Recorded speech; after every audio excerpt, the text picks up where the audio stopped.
दोस्तों ये तो ਆਪਾਂ ਸਭ ਨੂੰ ਪਤਾ ਹੈ ਕਿ ਸਰਕਾਰ ਖੇਤੀਬਾੜੀ ਨਾਲ ਸੰਬੰਧਿਤ 3 ਆਰਡੀਨੈਂਸ ਲੈ ਕੇ ਆਈ ਹੈ, ਪਰ ਅਸਲ ਵਿੱਚ ਇਹਨਾਂ ਆਰਡੀਨੈਂਸਸ ਦੇ ਵਿੱਚ ਹੈ ਕੀ ਤੇ ਇਹਨਾਂ ਦਾ ਕਿਸਾਨਾਂ ਤੇ ਕਿਸ ਤਰ੍ਹਾਂ ਕੀ ਪ੍ਰਭਾਵ ਪਵੇਗਾ, ਇਸ ਤੋਂ ਬਹੁਤੇ ਦੋਸਤ ਜਾਣੂ ਨਹੀਂ। ਇਸ ਲਈ ਮੈਂ ਇਹ ਵੀਡੀਓ ਬਣਾ ਰਿਹਾ। ਇਸ ਵੀਡੀਓ ਨੂੰ ਸ਼ੁਰੂ ਤੋਂ ਲੈ ਕੇ ਅਖੀਰ ਤੱਕ ਦੇਖਣਾ ਤੇ ਕੱਲੀ ਗੱਲ ਨੂੰ ਧਿਆਨ ਨਾਲ ਸੁਣਨਾ ਤਾਂ ਕਿ ਤੁਹਾਨੂੰ ਇਹਨਾਂ ਬਿੱਲਾਂ ਬਾਰੇ ਪੂਰੀ ਜਾਣਕਾਰੀ ਹੋ ਸਕੇ। ਇਸ ਵੀਡੀਓ ਦੇ ਵਿੱਚ ਮੈਂ ਹਰ ਆਰਡੀਨੈਂਸ ਨੂੰ 2 ਪੱਖਾਂ ਤੋਂ ਪੇਸ਼ ਕਰਾਂਗਾ, ਇੱਕ ਸਰਕਾਰ ਦਾ ਪੱਖ ਤੇ ਦੂਜਾ ਕਿਸਾਨ ਦਾ ਪੱਖ।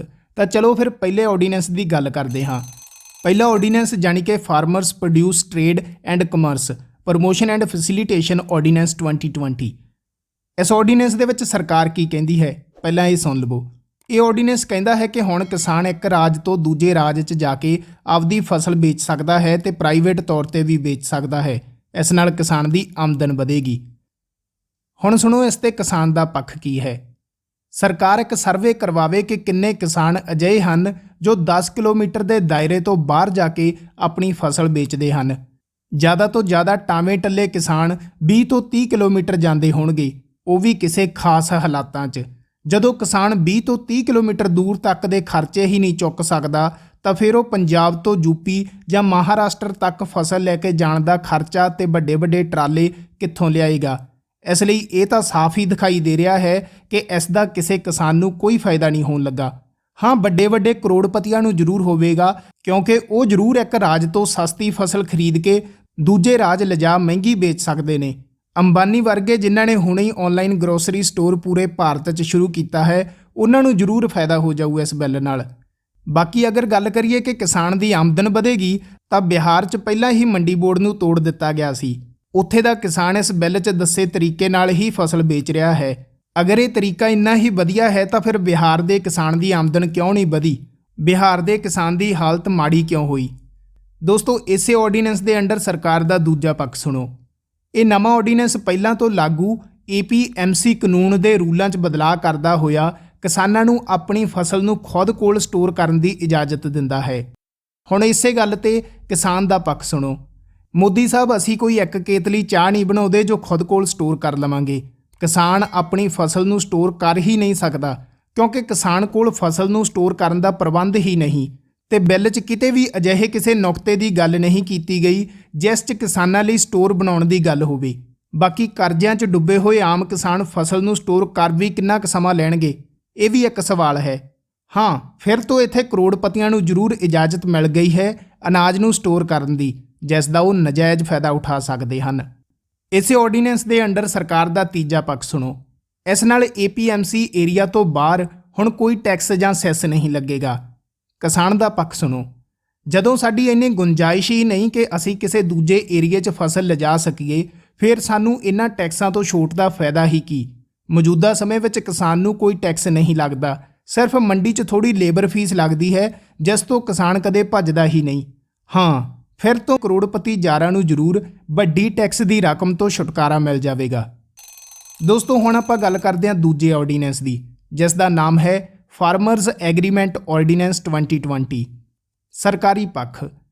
ਹੁਣ ਕਿਸਾਨ ਕੰਪਨੀਆਂ ਨਾਲ ਕੰਟਰੈਕਟ ਕਰਕੇ ਆਪਣੀ ਜ਼ਮੀਨ ਤੇ ਕੰਪਨੀਆਂ ਲਈ ਫਸਲ ਉਗਾ ਸਕੇਗਾ। ਇਹ ਕੰਟਰੈਕਟ ਘੱਟ ਤੋਂ ਘੱਟ ਇੱਕ ਫਸਲ ਸੀਜ਼ਨ ਜਾਂ ਇੱਕ ਪ੍ਰੋਡਕਸ਼ਨ ਸਾਈਕਲ ਤੇ ਵੱਧ ਤੋਂ ਵੱਧ 5 ਸਾਲ ਹੋ ਸਕਦਾ ਹੈ। ਕਿਸਾਨੀ ਪੱਖ।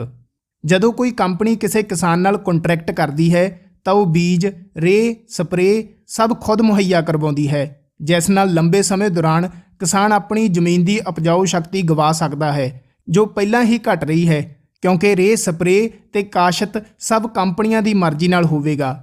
ਇਹ ਸਿਸਟਮ ਅੰਗਰੇਜ਼ਾਂ ਦੇ ਸਮੇਂ ਚੱਲਦੇ ਜ਼ਮੀਂਦਾਰੀ ਸਿਸਟਮ ਵਰਗਾ ਹੋ ਜਾਵੇਗਾ, ਜਿੱਥੇ ਮਜ਼ਦੂਰ ਕਿਸੇ ਹੋਰ ਲਈ ਫਸਲ ਉਗਾਉਂਦੇ ਸੀ।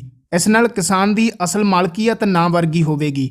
ਬਾਕੀ ਕੰਟਰੈਕਟ ਇੱਕ ਅਜਿਹੀ ਚੀਜ਼ ਹੁੰਦੀ ਹੈ ਜਿਸ 'ਚ ਕਈ ਵਾਰ ਪੜ੍ਹੇ ਲਿਖੇ ਲੋਕ ਵੀ ਰਗੜੇ ਜਾਂਦੇ ਨੇ। ਫਿਰ ਅਨਪੜ੍ਹ ਕਿਸਾਨਾਂ ਤੋਂ ਕਿੱਥੇ ਅੰਗੂਠੇ ਲਗਾ ਲਏ ਜਾਣਗੇ ਤੇ ਟਰਮ ਐਂਡ ਕੰਡੀਸ਼ਨ 'ਚ ਕੀ ਲੁਕਾ ਕੇ ਮਨਾ ਲਿਆ ਜਾਵੇਗਾ, ਆਮ ਕਿਸਾਨ ਨੂੰ ਪਤਾ ਵੀ ਨਹੀਂ ਲੱਗਣਾ। ਅਗਰ ਦੇਖੀਏ ਤਾਂ ਇਸ 'ਚ ਸ਼ੁਰੂਆਤੀ ਦੌਰ 'ਚ ਕਿਸਾਨ ਨੂੰ ਫਾਇਦਾ ਮਿਲ ਸਕਦਾ ਹੈ, ਪਰ ਲੰਬੇ ਸਮੇਂ 'ਚ ਕਿਸਾਨ ਲਈ ਖਤਰਨਾਕ ਹੋ ਸਕਦਾ ਹੈ, ਕਿਉਂਕਿ ਹੌਲੀ ਅਸੀਂ ਕੰਪਨੀਆਂ ਦੇ ਗੁਲਾਮ ਹੁੰਦੇ ਜਾਵਾਂਗੇ। ਇਸ ਸਿਸਟਮ ਵਿੱਚ ਸਰਕਾਰ ਮੰਡੀਕਰਨ ਤੋਂ ਬਚ ਰਹੀ ਹੈ। ਘੱਟੋ ਘੱਟ ਸਮਰਥਨ ਮੁੱਲ ਵਰਗੀ ਚੀਜ਼ ਬਿੱਲ 'ਚ ਕਲੀਅਰ ਹੀ ਨਹੀਂ ਕੀਤੀ ਗਈ, ਜਿਸ ਕਾਰਨ ਘੱਟੋ ਘੱਟ ਸਮਰਥਨ ਮੁੱਲ ਯਾਨੀ ਕਿ MSP ਖਤਮ ਹੋਣ ਦਾ ਖਦਸ਼ਾ ਹੈ। ਚਾਹੇ ਮੋਦੀ ਸਾਹਿਬ ਜ਼ੁਬਾਨੀ ਕਹੀ ਜਾ ਰਹੇ ਨੇ ਕਿ MSP ਖਤਮ ਨਹੀਂ ਹੋਵੇਗਾ, ਪਰ ਲਿਖਤੀ ਰੂਪ 'ਚ ਬਿੱਲ 'ਚ ਇਹ ਗੱਲ ਕਲੀਅਰ ਨਹੀਂ ਮਿਲਦੀ। ਤੀਜਾ ordinance essential commodities amendment ordinance 2020। ਸਰਕਾਰ ਦੁਆਰਾ ਕੁਝ ਚੀਜ਼ਾਂ ਨੂੰ ਬੇਹੱਦ ਜ਼ਰੂਰੀ ਚੀਜ਼ਾਂ ਦੀ ਲਿਸਟ 'ਚ ਰੱਖਿਆ ਜਾਂਦਾ ਹੈ, ਜਿਸ 'ਚ ਸਾਡੇ ਖਾਣ ਪੀਣ ਵਾਲੇ ਪਦਾਰਥ ਹੁੰਦੇ ਨੇ। ਇਸ ਲਿਸਟ ਵਿਚਲੇ ਪਦਾਰਥਾਂ ਨੂੰ ਰੈਗੂਲੇਟ ਕਰਨ ਦੀ ਜ਼ਿੰਮੇਵਾਰੀ ਸੈਂਟਰ ਸਰਕਾਰ ਦੀ ਹੁੰਦੀ ਹੈ।